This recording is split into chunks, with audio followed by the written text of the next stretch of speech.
Motorists will see yet another wave of oil price increases in the first week of February. In an advisory on Friday, January 30, Jetty Petroleum President Leo Bellias says the per liter price of diesel may go up by 1 peso and 30 centavos to 1 peso and 50 centavos on February 3. With this estimate, diesel is slated for a 6th straight week of price hikes. Gasoline may likewise rise by 50 centavos to 70 centavos a liter, marking its 4th consecutive week of increase. Bellias says geopolitical tensions, particularly in the Middle East, continue to trigger supply fears. An outrage of Kazakhstan's biggest oil field could also disrupt supply. He adds that diesel and middle distillate prices are going up due to rising supply concerns. This, as the European Union import ban on refined products from Russian origin crude could disrupt flows and tighten the physical market. Foreign Affairs Secretary Maria Teresa Lazaro says Southeast Asian countries should maintain restraint and adhere to international law as acts of aggression across Asia threaten the rules-based global order. The 11-nation Association of Southeast Asian Nations held their first major closed-door meetings in Cebu City on Thursday, January 29. In her opening speech before ASEAN counterparts, Lazaro says the region continues to witness tensions at sea, protracted internal conflicts, and unresolved border and humanitarian concerns.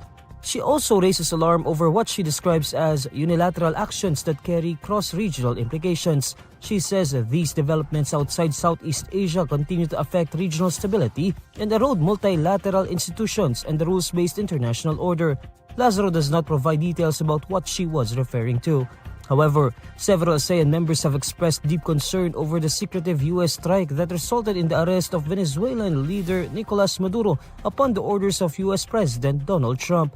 China's intensifying aggressive stance on Taiwan and in the disputed South China Sea has also troubled the region for years. Lazaro says these realities underscore the importance of ASEAN's time-honored principles of restraint, dialogue, and adherence to international law in seeking to preserve peace and stability. The Philippines holds ASEAN's rotating chair this year. It would have been Myanmar's turn, but the country was suspended from chairing the meeting after its army forcibly ousted Aung San Suu Kyi's democratically elected government in 2021. For 2026, the regional bloc adopted the theme Navigating Our Future Together. Effusive eruptions have been monitored at Mayon Volcano for 23 consecutive days as of Thursday, January 29. In a social media post, FIVOX says Mayon continues to generate incandescent lava flows, pyroclastic density currents, and rockfall as of Thursday.